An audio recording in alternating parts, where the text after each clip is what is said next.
엄마, 나 가게 안 하고 싶은데. 너 가게 해봤니? 너 음식 만들어봤니? 인테리어는? 집기는? 일할 사람은? 운영은? 가게 자리는? 세금은? 너 돈이 있니?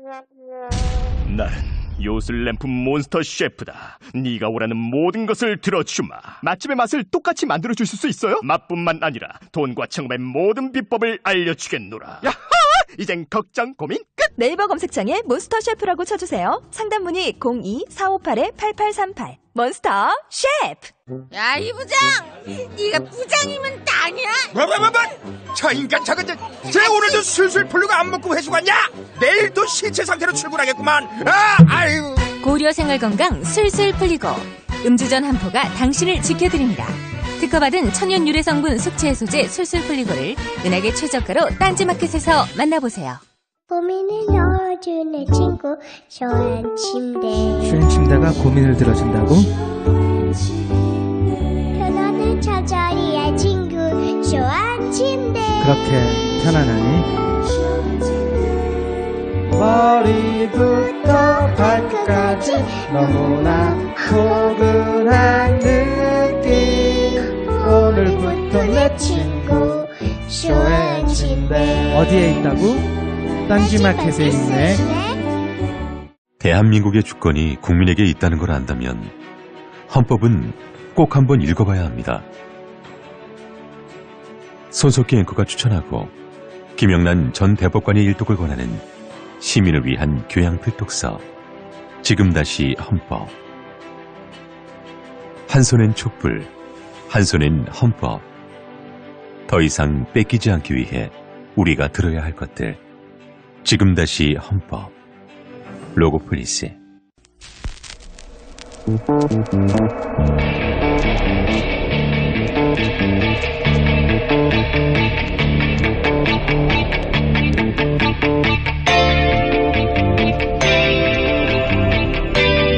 안녕하세요, 김호준입니다. 김기춘 전 비서실장이 구속됐습니다. 그는 박정희 영구 집권을 획책한 유신헌법의 초안 작성자로 박근혜 대통령과의 인연은 무려 50여 년을 거슬러 올라갑니다. 제1동포 간첩 조작 사건의 중앙정보부 공안부장, 좌경은 무좀 같다며 공안정국을 주도한 검찰총장, 강기훈 유서대필 조작 사건을 지휘한 법무부 장관, 지역감정을 주장했던 초원복집 사건의 주역이었던 그 긴 세월 동안 그는 단 한 번도 법적 책임을 진 적이 없었습니다. 그런 그를 구속시킨 것은 무고한 사람을 간첩 만들어 수십 년 감옥에 보내고 지역감정을 악의적으로 선동한 범죄에 비하자면 한참이나 가벼운 문화예술인 블랙리스트. 자신의 법지식을 활용해 반세기 동안 법망을 빠져나간 그를 결국 구속시킨 것은 복잡한 법리가 아니라 표현의 자유를 억압했다는 가장 기본적인 헌법적 가치였습니다. 그래서 김기춘의 구속은 그 자체로 상징적입니다. 그동안 기본조차 지키지 못하는 자들이 왕노릇했다는 거고, 그리고 그저 기본만 지켜도 이게 나라다 말할 수 있게 된다는 겁니다. 김원준 생각이었습니다.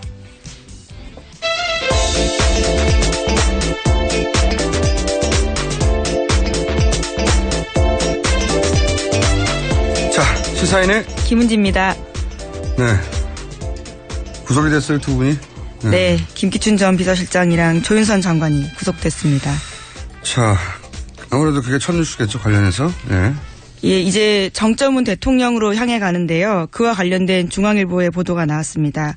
2014년 말부터 문화체육관광부가 블랙리스트에 대한 대통령 현안 보고 자료를 만들었다라는 진술이 나왔다라는 건데요. 김종덕 당시 장관이 블랙리스트 관련 대통령 현안 보고를 주기적으로 했다라는 문체부 고위 관계자의 진술에 대한 보도입니다. 문체부가 초토화됐어요. 전 장관 김종덕 구속됐죠. 네. 현 장관 예. 신분으로 구속됐죠. 조윤선. 예, 유례 없는 일입니다. 예, 장관직을 유지하면서 실질 심사 받은 것도 첫 번째고. 예, 이 포털 안에 설 때도요. 이 장관 배지와 평창 올림픽 배지를 달고 있었습니다. 그리고 구속된 것 현직 장관으로 구속된 것도 첫사례고. 예. 왜냐하면은 이 정도 되면은 사표부터 제출하거든요. 그렇죠. 예. 차관도 다 구속됐어요. 정관조 전 차관, 김종 전 차관. 예. 문체부는 장관들, 차관들 구속됐습니다. 심지어 지금 대행도요. 블랙리스트 혐의를 받고 있는 사람입니다. 문체부가 해체되겠어 이러다가. 네. 굉장히 위기죠. 근데 이 두 분, 구속된 두 분은 저는 이재용 부회장을 원망해야 된다고 봅니다. 왜냐면은, 본인들 구속이 제가 보기엔 이재용 부회장의 불구속으로 확정됐어요. 자, 그리고 저는 이제 이재용 부회장 판결 두고 법원 판결을 존중하라 이런 얘기도 많이 나오죠. 법원 판결에 대해서는. 예, 결정. 네. 특히 정치권이 그런 얘기 잘해요. 법원 판결, 사법부의 판단은 존중한다. 네. 그런데 이제 법원 판결이라고 무슨 신성 불가침의 신의 말이 아니에요. 예, 그렇죠. 네? 법원도 국민들이 권한을 위임한 기관 하나뿐입니다. 기관의 하나예요, 그냥. 근데 이번에는 그 오랜 시간 동안 그 쌓여져 온 정경유착 고리를 좀 끊어내려고 했는데, 몇백억을 그냥 뺏겼다는 거 아닙니까? 법원 판결은. 예, 피해자라는 논리를 받아들인 거죠. 누가 삼성이. 몇백억을 그냥 줍니까? 가장 재밌었던 것은 재판부가, 조현 판사가 삼성 장학생이었던 적이 없다. 이렇게 해명을 했어요. 예, SNS에 그런 이야기가 돌아다니는 거에 대한 해명을 한 겁니다. 아니, 삼성 장학생이 어디 동사무소에 등록돼 있어요? 그거 어떻게 알아요? 아니라는 걸? 아니, 그분이 장학생이 맞다는 얘기가 아니라 장학생이 아니라는 걸 어떻게 아냐고요, 법원이. 그 해명이 너무 웃겨요. 어디 다 써있어, 아니라고. 아니라고 말하는 게 저는 웃깁니다. 자, 다음 뉴스는요. 예, 박 대통령이 강공으로 나섰습니다. 블랙리스트 지시를 자신이 했다라는 첫 보도가 지난 주말에 나오자 그를 보도한 중앙일보를 민영사상 고소하고 특검 관계자도 고소하겠다라고 밝혔습니다. 네, 이건 별 의미는 없어요, 사실은. 왜냐하면 언론이 이걸 알았는데 보도를 안 하면 그게 문제인 거고요, 거꾸로. 그리고 특검 관계자가 브리핑하는 건 특검법에 정해져 있습니다. 네. 이제 가만히 있으면 다 인정하는 것 같으니까 제스처를 취하는 거죠. 네. 아직 실제 고소한 것도 아니잖아요.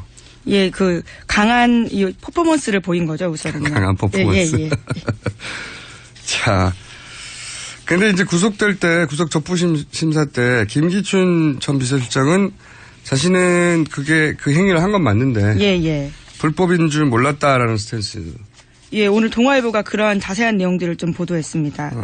그랬고 조윤선 장관은 자신은 여전히 아예 관여한 적이 없다. 예, 그러면서 눈물을 쏟았다라는 이야기까지 나왔습니다. 근데 이제 이런 차이가 있는 것 같아요. 김기춘 전 비서실장은 내가 그게 나의 신념이다 이런 말이고 그 신념이 불법일 줄은 몰랐다 이런 스탠스인 거.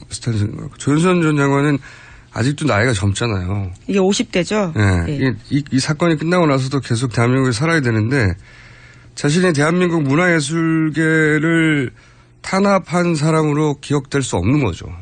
그러니까 좀 더 오래 감옥에 살더라도 본인은 그렇게 기억될 수 없는 앞으로 어떻게 그렇게 삽니까? 문화예술계를 탄압한 장관으로.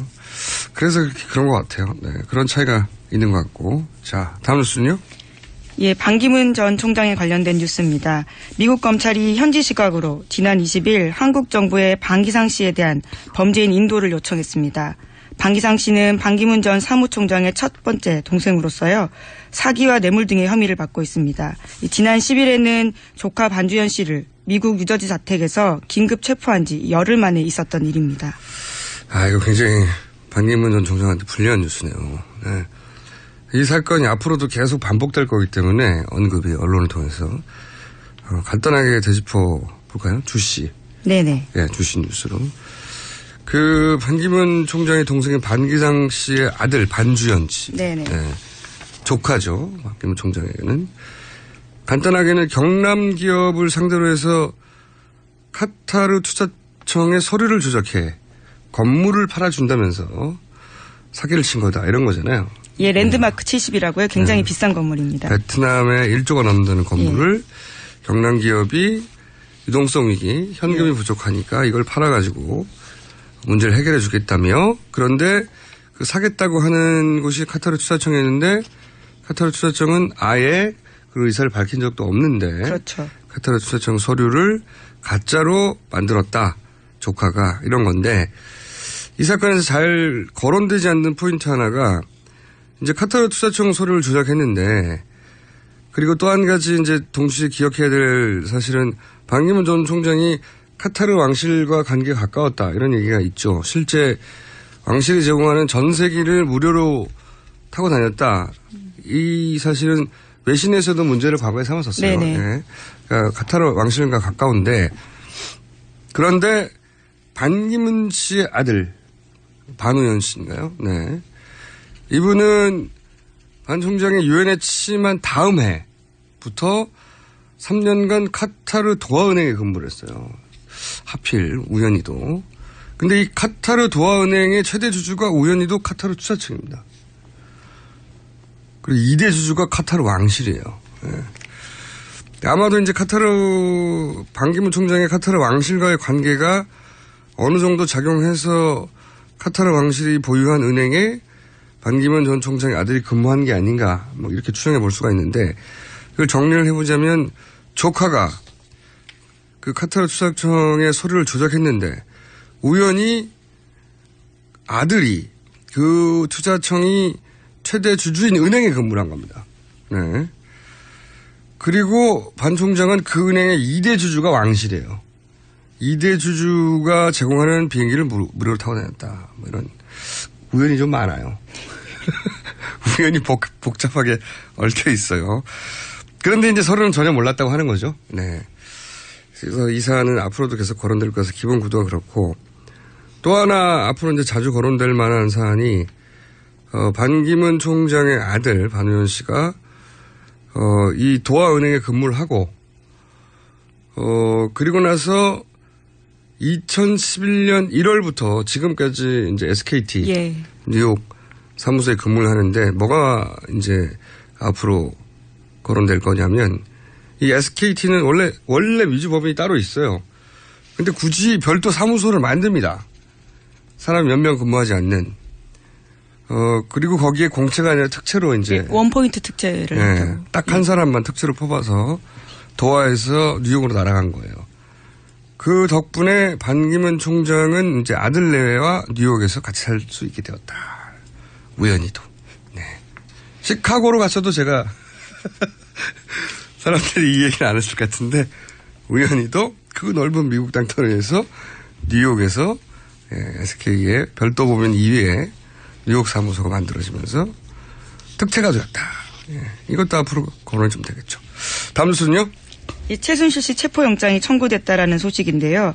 박영수 특별특검팀이 출석 요구를 계속해서 불응하고 있는 최순실 씨를 어제 체포영장을 청구했다라고 밝혔습니다. 시간 끌려고 하는 거죠. 예. 다음요. 예, 최경희 총장 또한 전 총장 또한 이 구속영장 됐는데요. 박영수 특별검사팀이 최경희 전 이화여대 총장에 대해서 어제 업무방해 및 위증 혐의로 구속영장을 청구했습니다. 특검팀에 따르면 최 전 총장은 정 씨가 입시 및 학사관리 특혜를 받을 수 있도록 김경숙 전 학장에게 이 부당한 지시를 한 혐의를 받고 있고요. 또 국회 청문회에서 위증을 한 혐의도 받고 있습니다. 이것도 주시 뉴스인데 좀 안타까워요. 제가 한 3주 전부터 이대 교수님들이 자기 논리를 세워서 말이 되는 것 같으면 다 해결될 거라고 착각해서 다 구속될 거라고 그랬잖아요, 결국은. 예, 이인하 교수, 네. 류철균 교수 구속 전부터 그런 말씀하셨죠? 다 구속됐어요, 이분들이. 참 뉴스 공장을 들었어야 되는데 이분들이 다 구속. 이제 최경희 총장도 구속될 확률이 대단히 높죠. 네. 예, 그럼 벌써 5번째입니다. 이화여대선. 그 최순실 사태를 보면 그런데 이제 패턴이 있잖아요. 패턴이라는 게 그 최순실은 박근혜 대통령의 직접 권력 그리고 정부의 시스템을 철저히 이용했단 말이죠. 항상. 그러니까 그 자기 회사를 KT 광고 대행사로 만들 때 보면은 박근혜 대통령이 경제수석을 통해서 KT 회장에게 전하도록 만들었죠. 그렇죠. 네. 보직도 옮기게 만들고요. 네. 막 생긴 회사를, 무슨 이거 중소기업이라고, 훌륭한 중소기업 어쩌고 했는데, 막 생긴 회사를 어떻게 합니까, 본인이. 그리고 김영재 의원 해외 진출도 대통령이 정호성 비서관을 통해서 경제수석에 시켰단 말이죠. 정유라 그 친구 아빠 회사 KD 코퍼레이션. 박근혜 대통령이 재벌 회장을 만나서 얘기를 했어요. 이 현대기아차 만나서요. 정유라 말 사주는 건 대통령이 삼성 부회장을 만나서 이야기한 겁니다. 이렇게 말 사주는 것보다 훨씬 더 중요한 게 일단 대학은 입학해야 될 거 아닙니까? 그렇잖아요. 이 문제만 죄송합니다. 박근혜 대통령이 가만히 있었다. 최순실 씨가 박근혜 대통령한테는 아무 말도 안 했다. 이게 더 이상한 거죠. 네네. 저는 계속 물론 이 2대 특혜 입학, 부정 입학 관련해서는 박근혜 대통령 이름이 한 번도 안 나왔는데 패턴에 벗어나거든요. 기본적으로. 더군다나 2대가 각종 정부 지원금을 받은 것은 최순실 씨가 혼자 어떻게 자연인으로 할 수 있는 일이 아니에요. 그러니까 정유라 부정 입학의 배우가 최순실 씨 혼자인가? 지금 계속 그렇게만 나오는데. 한 번 딱 나온 적 있습니다. 이 노웅래 의원이 국회에서 이 전화를 한 사람이 있다. 대통령이 딱 3명 있는데 그중에 한 명이 최경희 총장이다. 이런 이야기를 한 적은 있습니다. 그러니까요. 저는 그게 과연 특검 수사를 통해서 밝혀질 수 있는 사안인지는 모르겠는데 개인적으로는 최순실 씨 혼자 이 일을 할 수 없다고 보거든요. 정부 예산을 어떻게 몰아줍니까? 앞으로 물어야 될 질문은 그거라 보는데 최순실 씨 하나 보고 정윤회 씨의 부인이다. 이거 하나 보고 교수들이 일사불란하게 움직이고 각종 지원을 무더기로 받고 대학이 이건 불가능하거든요. 쉽지 않은 상황이죠. 그러니까 부정입학의 배우의 박근혜 대통령은 과연 없는 것인가? 이 질문이 이제 나왔다고 봅니다. 자, 다음 뉴스는요? 예, 또 관련 뉴스입니다. 특검이 정유라 씨의 유아여대 온라인 강의 대리 수강생을 찾아냈다라는 채널A 보도입니다.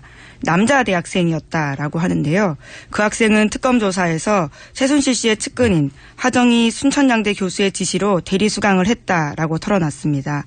하 씨는 우병우 전 민정수석 장모, 김장자 씨와 최순실 씨 등과 함께 골프를 친 의혹을 받고 있는 인물이고요. 또 경북초등학교 학부모 모임에서 최 씨와 친분을 쌓고 그런 다음 김종 교수를 문체부 차관으로 추천했다라는 의혹까지 받고 있는 인물입니다. 간단하게 말해서 정유라 친구 아빠 라인입니다. KD 코퍼레이션과 같은 케이스예요. 정유라 친구의 아빠. 학부모, 예. 네, 아빠인 이분을 교수로 추천하고 최순실 씨가 그리고 그분은 다른 대학에 강사할 때 있던 학생한테 이 일을 시키고 간단하게 요약하면 그런 거죠. 예. 엄마 라인이군요. 친구 엄마 라인. 예, 학부모들 범학부모 라인이죠. 네네. 예. 정유라 씨의 친구가 되는 건 굉장히 파워풀한 거죠. 친구가 있는데 아빠는 KD 코퍼레이션. 엄마 쪽 라인은 이렇게 대학 교수가 됐다고 의혹을 받고 있죠. 하정희 교수가 최순실 씨의 추천으로 대학 교수가 됐다고 하는 의혹도 받고 예, 있습니다. 앞서 언론이 보도한 바입니다. 네. 심지어 스포츠토토라고 하는 기관에 들어가는 것도 최순실 씨의 영향력이 있었고 순천향대에 들어가는 것도 최순실 씨 영향이 있지 않았냐라는 그런 의혹이 있습니다. 의혹이 있었습니다. 어쨌든 그분이 중대 강사 시절에 자기한테 배운 학생한테 같은 학교 학생도 아닌 거예요. 남학생이죠, 심지어. 남학생한테 이런 걸 시켰다는. 네. 예, 그래서 현재요, 업무방해 혐의로요, 피의자로 지금 특검의 조사를 받았다라고 합니다. 알겠습니다. 최순실 씨가 해왔던 일을 보면, 이런 상상을 할 수 있어요.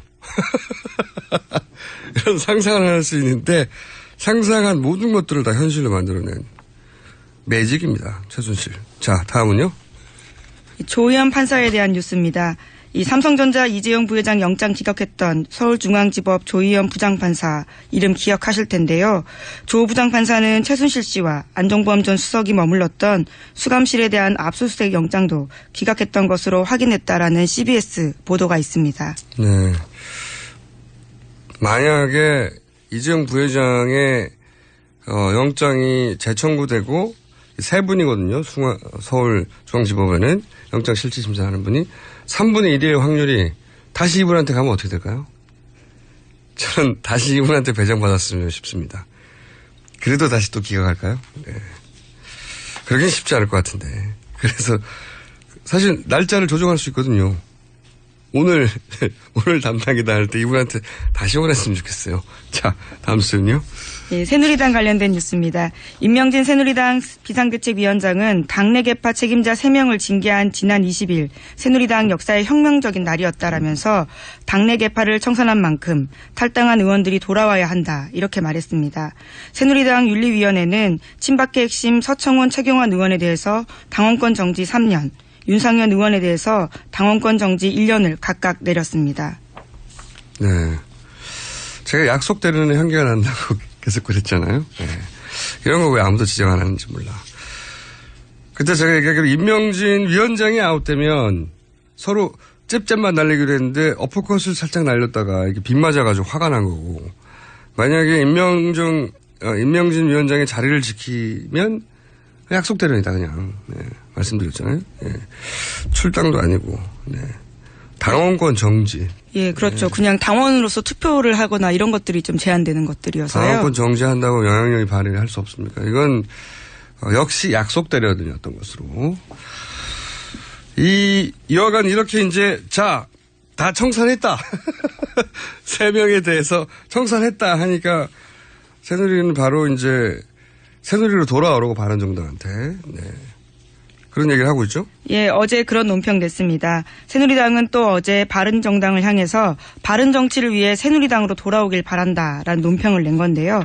종영기 원내수석 대변인이 서면 논평으로 당장 당을 해체하라 이렇게 이야기했다라고 합니다. 그런데 어제는요, 이 당대표의 사실상 정병국 의원이 내정된 상태였거든요. 네. 이제 그런데 이 해체하라는 이야기를 한 거죠. 오늘 현판식 할 거고. 예. 곧 이제 중앙당 창당할 텐데 내일인가요? 예. 네. 해체하라고. 근데 이제 이런 것도 있는 거죠. 이제 이번 대선에서 결국은 어떤 방식으로든 선거 연대할 테니까 이런 걸 전문용어로 밑밥이라고 하죠. 그런 이미지를 계속 깔아두는 거겠죠. 물론 그렇게 될지 안 될지는 전혀 모르겠으나. 네네. 네. 보수가 지금 분열되어 있으니까 결국 대선 막바지에는 단일화를 하거나 아니면 한 사람은 대통령, 한 사람은 총리, 내각제를 약속하며 그런 구도가 되거나 뭐 그런 선거 연대가 있을 가능성이 대단히 높죠. 네. 그렇지 않고서는 지금 대선 국면에서 대결 구도를 만들기가 어려우니까요. 그래서 이제 그런 전문용어로 밑밥을 쫙 던지고 있는. 이렇게 한다고 당장 해체하고 돌아옵니까? 자기들도 그러지 않다는 걸 아는데 그런 말을 해두는 거다. 네. 그렇게 생각이 듭니다. 자, 또 제목만 읽을 만한 뉴스는 없나요? 제목만요? 네. 제목만 읽은 뉴스는 현재로서는 보이지 않네요. 아, 그렇군요. 오늘 많은 뉴스를 벌써 하셨네요. 제가 한 가지만 그러면 오늘 뉴스가 나오지 않았는데 앞으로 나올 만한 뉴스 한 가지를 제가 미리 하나 짚어보자면 김영재 의원 계속 나오잖아요. 예, 그렇죠. 최근에 수사도 했고. 근데 그 김영재 의원을 UAE의 대형 성형 체인으로 진출시키려 했다가 실패하자 온갖 일이 벌어졌지 않습니까? 네. 국세청과 국정원과 인터뷰도 했었는데 이현주 대표. 그런데 그 해에 서울대 병원은 진출을 했어요. 이게 이제 언론 보도로 잘 알려지지 않았는데 그 UAE 왕과 대통령을 겸임했던 참 좋아요. 세이크 칼리파라고 있습니다. 세이크 칼리파. 이분이 작년에 별세했는데 세이크 칼리파 스페셜티 호스피리티 아니죠. 호스피탈. 발음이. 그 전문병원. 여기서 이제 그 암, 뇌신경, 심장질환 이런 거 전문병원이었거든요. 서울대 병원이 그때 진출했어요. 그 해에.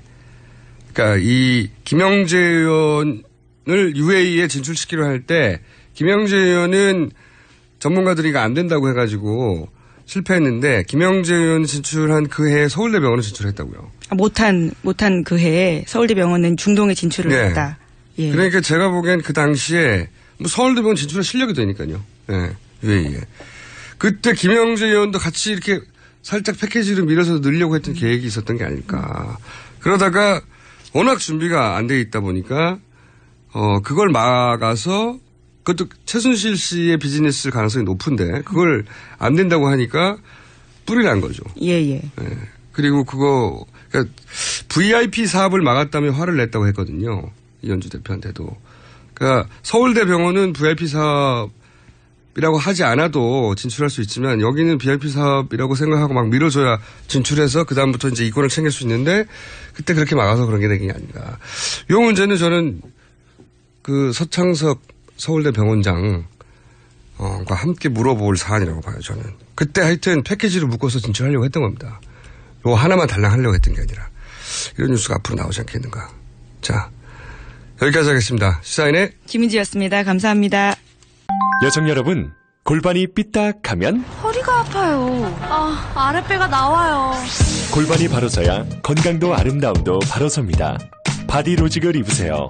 토크밴드의 입체적인 탄력이 틀어진 골반을 바로잡습니다. 간편하고 확실한 골반 교정 타이즈. 바디로직. 삐딱한 남성 골반에도 역시 바디로직. 바디로직의 효과를 못 느끼셨다면 100% 환불해드립니다. 자세한 환불 조건은 홈페이지를 참조하세요. 굶고 뛰고 땀 빼고 다 해봤다. 그래봐야 소용없었다. 다이어트는 결국 먹는 게 문제다! 동결건조 채소와 곡물, 단백질, 그리고 효소와 비타민, 미네랄로 만든 다이어트 전용 그린 스무디로 하루 한두 끼만 바꿔 드세요. 검색창에서 비타샵을 검색해주세요. 아무도 묻지도 따지지도 않고 가입하셨다고요? 보험은 너무 어려워요. 걱정 마십시오. 마이보험 체크가 도와드립니다. 1800-7917 마이보험 체크로 지금 전화 주세요. 1800-7917 이미 가입한 보험이나 신규 보험도 가장 좋은 조건을 체크해서 찾아드립니다. 인터넷 한글 주소 마이보험.com 또는 카카오톡에서 아이디 검색 마이보험을 친구 추가하여 상담하실 수 있습니다.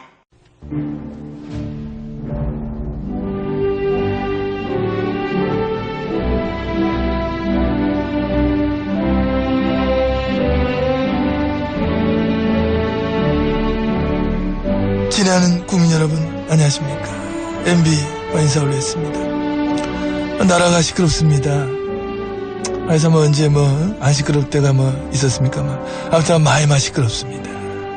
탄핵이 어떻게 되고 누구 행보 어떻고 특검 어떻고 누가 구속이 되니 안 되니 참 시끄러울 만한 뉴스가 그런 이슈가 한두 개가 아닌 것입니다.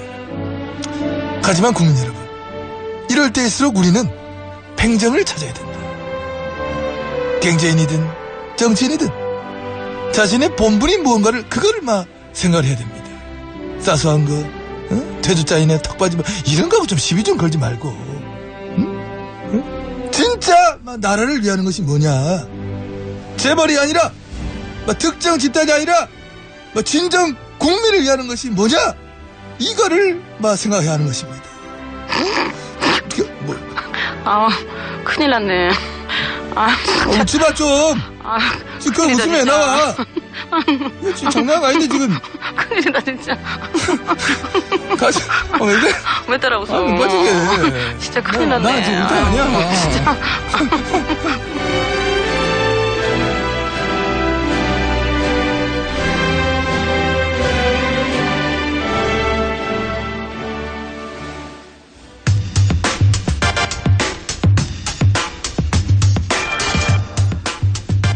뉴스공장 월요일 첫 번째 인터뷰입니다. 지난 토요일 바른정당은 제주도 창당대회를 치렀고 일요일도 쉬지 않고 경북도당을 만들고 이제 내일 화요일이면 중앙당이 창당을 합니다. 빠른 속도로 창당 작업을 하고 있는 바른정당 하태경 의원 연결해 소식 들어보겠습니다. 안녕하세요. 예, 안녕하세요. 하태경입니다. 네, 엄청난 속도로 창당을 하고 있습니다. 요즘 바쁘시죠? 저는 좀 여유가 있습니다. 중앙에 계신 분들 바쁜데. 네, 중요한 인물이 아니시군요, 의원님. 예, 저는 핵심이 아닙니다. 비주류입니다. 바른정당에서도. 아니, 비주류에서 나갔는데 바른정당에서도 비주류면 어떡합니까? 그러게요. 좀 이제 정치 인생이 좀 그립고이네요. 자, 이게 이제 선관위 경상보조금 때문에도 속도를 내는 것도 있겠지만, 예. 이 작업이 이게 쉽지가 않잖아요. 이게 당사도 있어야 되고 사무실도 있어야 되고 직원들 월급 주고 하고 지금은 무슨 돈으로 이걸 하고 있습니까? 지금 바른정당 그 회계 말이죠. 예. 그거는 제가 정확히 모르겠습니다. 근데 뭐 비주류라서 문제까지는 정확히 모르겠는데 아마 개인 돈을 많이 쓰는다고 들었습니다. 예, 알겠습니다. 그럼 그거 더 이상 안 여쭤보기로 하고.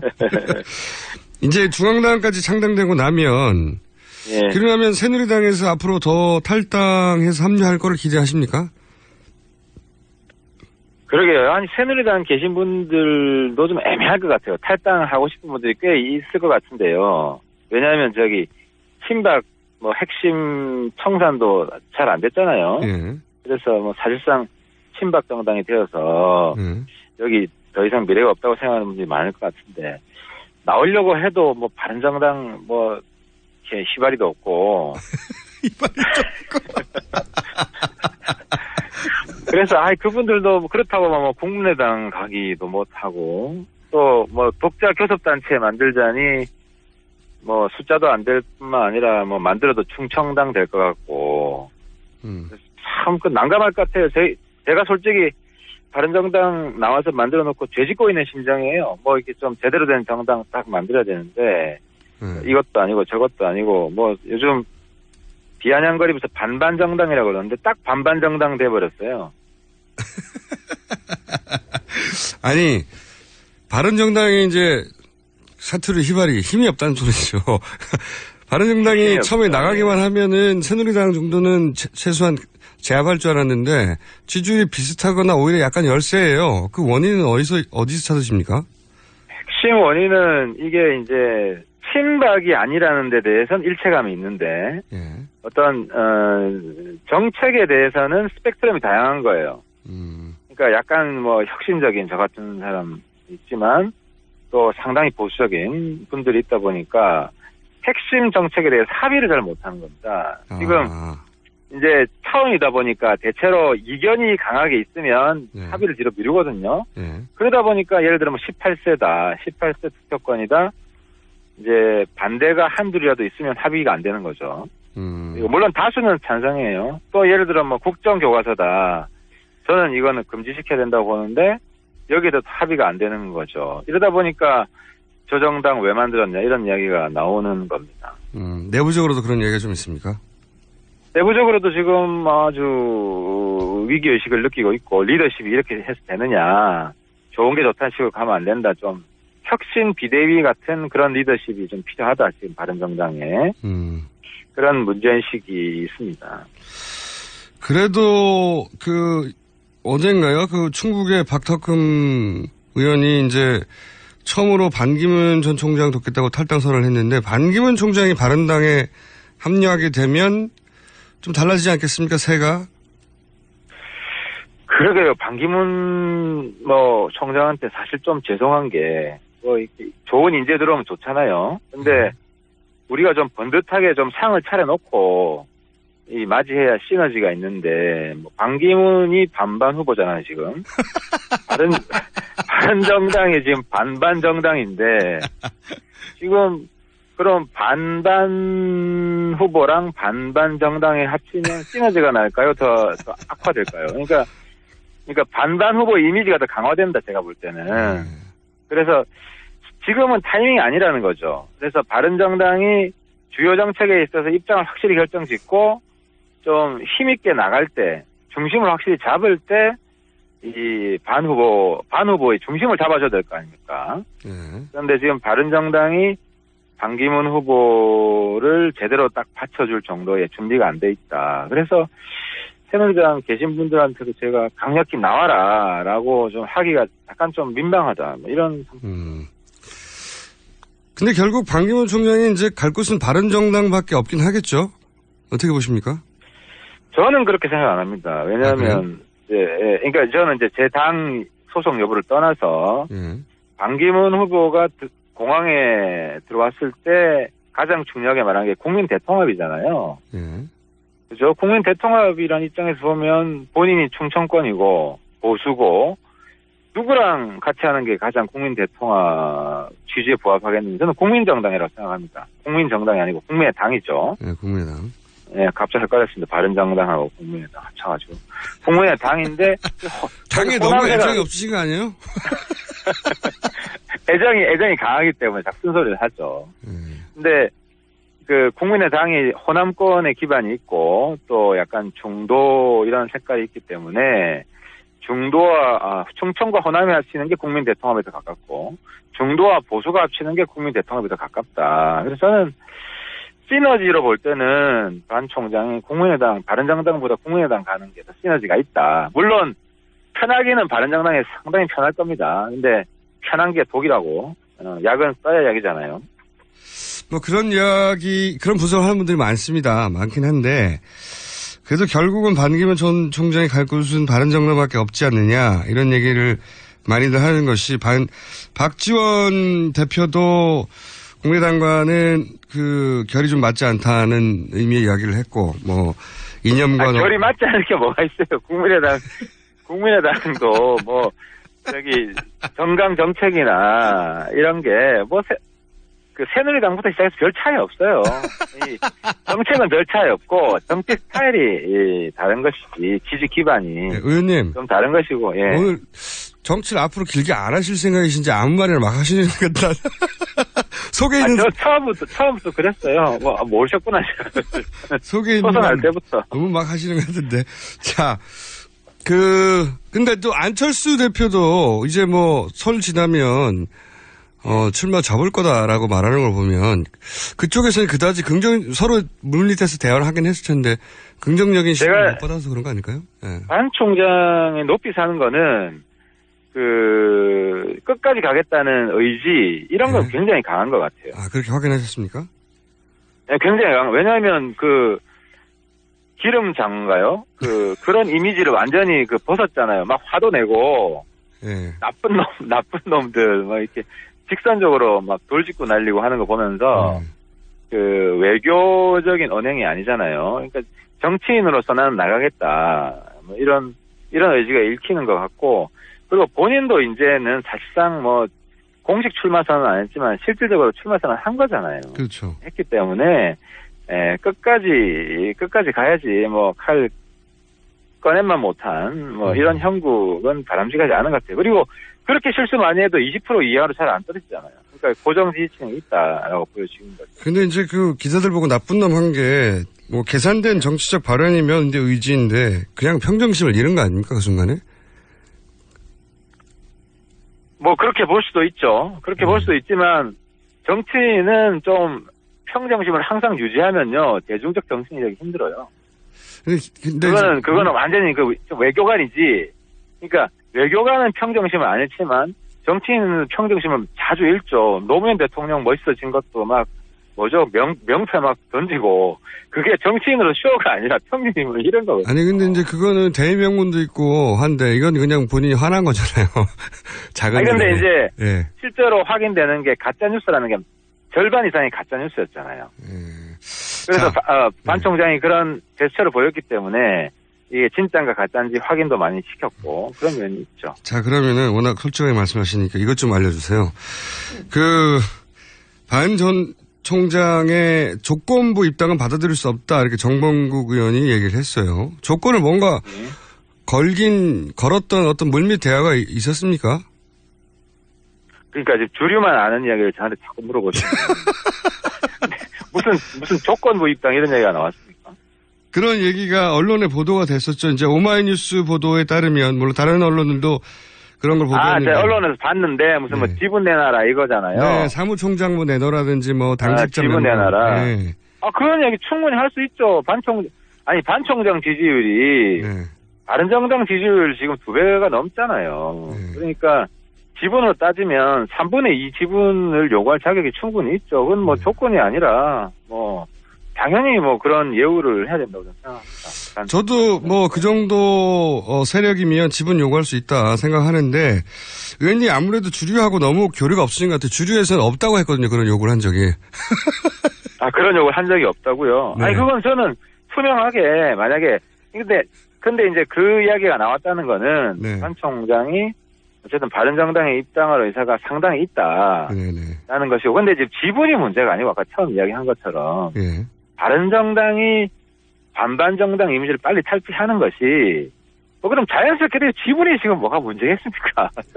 그건 아무런 문제가 안 된다. 네. 예, 아니 반기문 후보 지금 뚜렷한 후보가 없잖아요, 바른정당에. 유승민 남경표 있었습니다. 유승민 남경표. 아니 그러니까 이제 5% 넘어간 후보가 없잖아요. 사실상 몇 명인가요? 6등 이하 그 안으로도 없는데 이런 상황에서는 반 총장이 들어와 준다면야 구세주죠. 20%까지 되는데. 그래서 확실히 주류하고는 거리가 저희는 주류인 줄 알고 섭외를 했는데 섭외를 잘못했네요. 앞으로 비주류라고 생각할 때만 섭외하십시오. 아니 이제 내밀한 이야기를 좀 들어볼까 했는데 대신 폭로는 많이 있습니다. 오늘 보니까 폭로는. 예. 자, 이런 얘기도 해요. 반기문 총장 측에서는 이게 물론 언론 보도입니다만 언론 보도를 다 믿을 건 아니지만 이런 얘기를 하는 사람이 있긴 있나 봅니다. 자신들이 창당을 하면 오히려 바른정당이나 국민의당보다 세가 클 텐데 머리 숙일 일이 뭐가 있냐. 그래서 이런 얘기를 보고 아예 반기문 신당을 만들려고 하는 거 아닌가. 이런 생각도 하는 것 같은데요. 그 가능성 있다고 보십니까? 저는 그 가능성도 떨어진다고 보는 게요. 예. 이제 반 총장이 정치할 의지는 강하지만 동시에 상당히 불안한 후보다. 지금 입국에서 보여준 행태가. 그래서 지지율이 안정적으로 가겠느냐에 대한 불안감이 있는 거예요. 때문에 창당이라는 거는 미래가 보장이 돼야 되는 거거든요. 반 총장은 떨어지면 미래가 없어요. 그죠? 예를 들어 유승민이나 남경필은 떨어져도 미래가 있단 말이에요. 근데 떨어지면 미래가 없기 때문에 괜히 당 만들었다가 없어져요, 바로. 반 총장은 떨어지면. 그래서 후보로 있는 거라고 정당으로 있는 거랑은 달라요. 근데 예를 들어 바른정당이나 국민의당에 가면 떨어지더라도 그 정당은 존립하잖아요. 그러니까 창당의 의미가 있는 거죠. 그래서 반기문 신당은 제가 볼 때 굉장히 어렵고요. 어쨌든 어느 당이든 들어가든지 합치든지 이런 결론밖에 안 나오는 거예요. 자, 그러면은 지금 이제 입당도 지금은 아니다. 창당은 어렵다 하시면 남은 게 흔히 하는 3지대인데 원래 반기문 총장 측의 표현을 빌자면 이제 반 총장이 들어오면 자석처럼 사람을 끌어들여서 이제 친문 제외한 모든 세력을 통합한다. 이런 시나리오였단 말입니다. 이것도 쉽지는 않은 것 같은데 이제 그 흡인력이 예상만큼 폭발적이지 않아서 어떻게 보세요? 이 3지대는? 3지대 장애가 많이 조성이 돼 있죠. 일단 반 총장이 독자적인 자생력이 있다는 것을 보여줘야 되고 첫 번째. 두 번째, 바른정당이 적어도 새누리당을 뛰어넘는다는 그런 힘을 보여줘야 되고, 그리고 세 번째, 국민의당이 혼자 하지 않는다는 이런 게 보장이 돼야 되는데 곳곳에 암초가 있기 때문에 지금 상황으로서는 상당히 보수 혹은 중도까지도 집권하기는 어둡다, 전망이. 물론 시간이 있으니까 변화 가능성은 있지만, 그래서 아무튼 2월달 내에도 이런 상태라면은 사실상 집권이 어렵지 않겠느냐.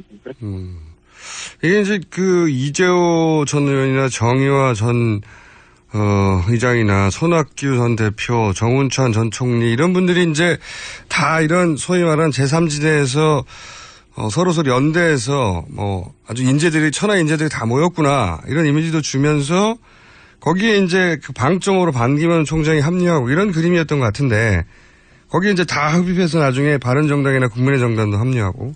근데 지금 말씀하셨다시피 바른정당도 국민의정당도 혹은 손학규, 정운찬 이런 분도 각자 새도 없고 그 새를 불릴 시간도 없고 그러다 보니까 티끌모아 태산이 아니라 티끌모아 티끌이다. 이런 비아냥도 있단 말이죠. 그게 현실적으로는 2월 달까지도 이러면 이게 이번 대선은 어렵지 않냐 이렇게 분석하시는 거죠. 그렇죠. 맞습니다. 그럴 경우 대선이 어렵고 그럴 경우는 문재인 후보 그쪽에서 어떤 큰 실수를 하지 않으면은 상당히 판세를 뒤집기가 쉽지 않을 것 같아요. 알겠습니다. 그럼 여전히 그걸 돌파할 중심은 반기문 전 총장으로 이제 보수 진영에서는 기대하고 있는데 이거 한번 얘기해 볼까요? 첫 일주일 행보에 말들이 많았잖아요. 가장 큰 문제가 뭐였다고 보십니까? 전혀 정치에 대해서 준비되지 않은 게 그대로 드러난 거죠. 뭐 예를 들어서 지금 반기문 동생 체포영장 발부 이야기 나오잖아요. 네. 그래서 대선 후보까지 생각하는 정치인이라면은 강력하게 이 문제 해명을 하고 그리고 동생 보고 빨리 미국 가라고 해야죠. 그죠. 예. 미국을 강력히 왜냐하면 그래야 의혹이 해소될 수가 있거든요. 예. 끌면 끌수록 불리하죠, 본인에겐. 예. 끌면 끌수록 뭐 있는 거 아니냐 이런 이야기가 나오는 것이고 적어도 출국 권유까지 시켜야 괜찮으니까 저러는 모양이다 이런 여론이 생기는 거죠. 그래서 이런 미흡한 대응도 지금 의혹을 더 강화시킬 수밖에 없는 거죠. 전반적으로 이제 정치할 준비가 아직 안 된 상태에서 이제 처음부터 대선 후보로 탁 나서서 여러 가지 실수가 많았다 이렇게 보시는 거고. 자, 그럼 이건 어떻습니까? 새누리당이 지난주에 자신들은 다 개파 청산했다고 친박 인적 청산했다고 그러면서 이제 돌아오라 바른정당 이런 얘기하던데. 그러니까 약간 코미디 하시는 것 같아요, 갈수록. 예를 들어 대통령 탈당 없다고 했잖아요. 네. 그게 이제 대통령 힘이 다 빠졌다. 근데 이 말은 계속 대통령하고 같이 가겠다는 이야기예요. 지금 그런 거죠. 새누리당 당병 공모하는데 이 도로 친박당이 딱 맞아요. 그러니까 이게 대통령이 만약에 탄핵이 되면요. 네. 대통령 영향력이 아예 없어지는 거잖아요. 그러니까 대통령 탈당할 필요 없잖아요. 네. 탄핵이 되면 앞으로도. 그리고 탄핵이 안 되면 명예회복이 되는 거잖아요. 네. 대통령이. 그래도 또 탈당할 필요가 없잖아요. 그래서 지금 탈당 안 시키겠다는 거는 영원히 탈당 안 하겠다는, 그러니까 박근혜 정당으로 계속 가겠다는 거예요. 왜 그러냐면 박근혜까지 빠져버리면 지금 탄핵 반대 여론이 그래도 한 1-20% 되거든요. 예. 그 지지율은 마저도 사라지면 새누리당은 그냥 지지율이 5% 이하대로 떨어질 수 있다 이런 위기감이 있는 거죠. 그래서 친박 정당, 친박 연대 이렇게 지금 가겠다 이런 상황이기 때문에 새누리당하고는 그 어느 정당도 같이 하기는 어려운 상황인 것 같습니다. 그러면은 이건 어떻게 보십니까? 장재현 대변인이 이런 얘기를 했어요. 임명진 위원장이 있는 한 선거연대는 없다고. 이 얘기는 임명진 위원장만 아니면 대선 때 선거연대 할 수 있다 이런 얘기잖아요. 거꾸로 되짚으면. 그러니까 그거는 맥락이 좀 잘못 해석하신 것 같은데 임명진 위원장이 친박 정당을 계속 추진하면 연대는 없다는 것이고 우리가 사실 이제 쫓겨난 건데 새누리당에서 이제 그때 이제 대통령 탈당하고 친박 핵심 8명을 출당시키자는 거였거든요. 만약 그 조건이 그때 다 이루어졌으면은 실현됐으면 우리가 나올 이유가 없죠. 그래서 지금도 대통령 출당시키고 친박 핵심 8명 다 쫓아내면 근데 지금 서청원, 최경환, 윤상현 출당 안 시키겠다는 거 아닙니까? 그래서 임명진 지도부의 결정이었기 때문에 지금 같이 하게 될 가능성은 사라졌다고 봐요. 이번 대선에서 같이 할 공사는 거의 없다 이렇게 보십니까? 네, 가능성은 저는 없어졌다고 봅니다. 예를 들어서 바른정당의 유승민 대통령, 새누리당 황교안 총리 내각제 고리로 이런 연대 이거 불가능할까요? 불가능. 가능성 제로. 그러니까 친박과 연대는 불가능합니다. 친박과 연대. 그러니까 황교안 그분 어쨌든 대통령의 분신이기 때문에 그분하고 같이 하는 순간 친박당 되는 거죠. 알겠습니다. 굉장히 시원시원하게 말씀해 주시는데 비주류여서 제가 한 가지만 더 말씀드릴 게 있는데 짧게 말씀해 주셔야 됩니다. 블랙리스트 대통령이 부정하잖아요. 근데 재미난 게 어제 탄핵 반대 맞불 집회에서 김진태 의원이 블랙리스트 있어도 된다. 종북 좌파. 그랬죠. 그러니까 탄핵을 무효화시켜야 되는데 블랙리스트를 인정하는 발언을 했고 그 집회에 나온 아무도 여기에 대해서 문제제기를 안 했어요. 알겠습니다, 그러니까 의원님. 대통령한테 도움이 안 되는 집회 이거 그만해야 된다. 그 말씀 하나 하고 있습니다. 하태경 의원이었습니다. 감사합니다. 네, 감사합니다. 3분.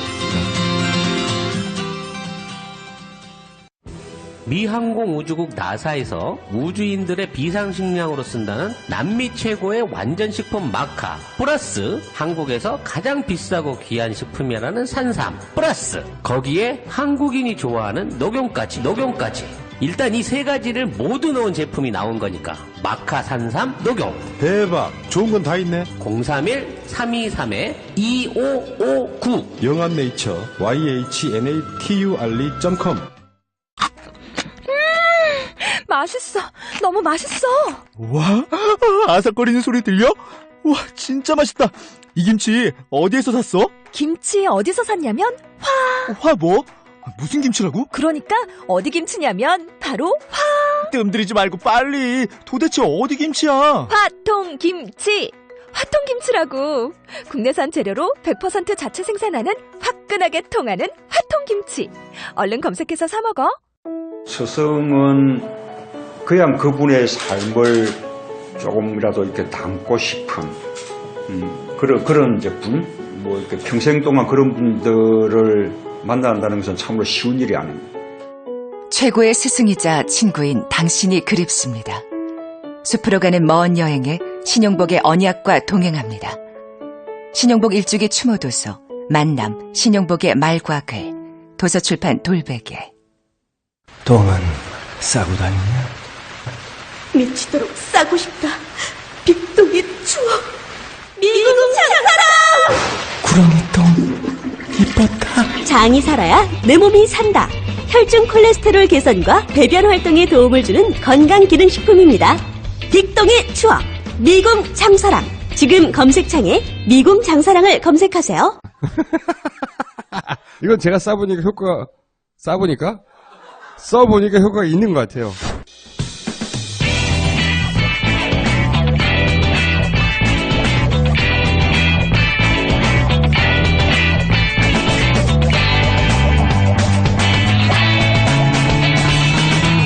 김어준의 뉴스공장.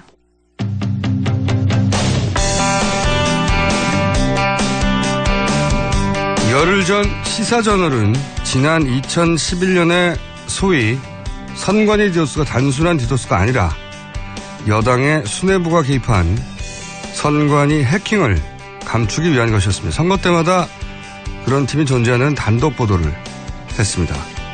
이는 사실이라면 내란죄에 해당될 엄청난 범죄죠.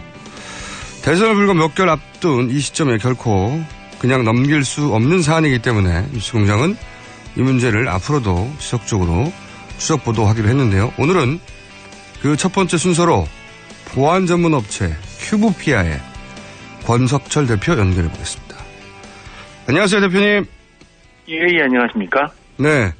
이게 이제 횟수로는 벌써 6년 전 사건이지만 제가 개인적으로 이 문제를 처음 공개 제기했었기 때문에 기억이 생생한데 이게 이제 디도스 공격이 아니다. 디도스 공격은 페인트 모션이고 실제로는 바뀐 투표소를 찾지 못하도록 한 해킹이 있었을 것이다. 이런 주장을 했었어요. 그런데 대표님은 이 관련 분야 전문가시니까 사건 발생한 직후부터 그렇다는 걸 딱 눈치채지 않으셨나요? 예, 그 당시, 그게 이제 디도스로 판명이 났는데, 네. 판명 나기 전에 이제 뭐 저뿐만 아니라 이제 보안을 하는 이제 그런 분들이 많이 의견이 이제 사실, 여러 가지 있었는데, 디도스라고 보기에는 좀 더 이상한 그런 내용들이 있어서, 디도스 말고 뭔가 좀 다른 것이 있지 않았을까, 이런 것들로 많이 좀 의문을 가지고 있었던 그런 사건입니다. 근데 당시 분위기가 어땠냐면, 저도 그랬는데 디도스의 해킹이 있을 수 있다 이런 얘기를 하면 당시는 음모론자로 공격을 많이 받았어요. 저도 그랬지만 대표님도 그랬을 것 같은데 그런 곤욕을 치르지는 않으셨나요? 예, 저도 비슷하죠. 예, 저도 뭐 무슨 인터뷰에서 그 디도스 외에 다른 좀 해킹 공격이 있는 것 같다라고 말을 했다가 좀 많이 곤욕을 치른 적이 있습니다. 당시 분위기는 그랬습니다. 자, 그때로 좀 더 구체적으로 돌아가서 얘기를 해보자면, 네. 당시 경찰 조사 그리고 특검의 최종 수사 발표는 어땠냐면 한나라당의 최구식 의원의 비서인 공모 씨 그리고 박희대 전 국회의장의 비서인 김모 씨가 선거 전날에 술을 마시다가 갑자기 의기투합을 해서 우발적으로 디도스 공격을 했다. 이게 수사 결론이었어요. 근데 이 발표가 말이 안 된다는 이제 반론도 있었지만 전하 대표님처럼 대부분은 어쩔 수 없이 수용했는데 이 발표가 말이 안 된다고 생각하셨을 텐데 이제 그 얘기를 좀 해보죠. 왜 말이 안 된다고 생각하셨는지.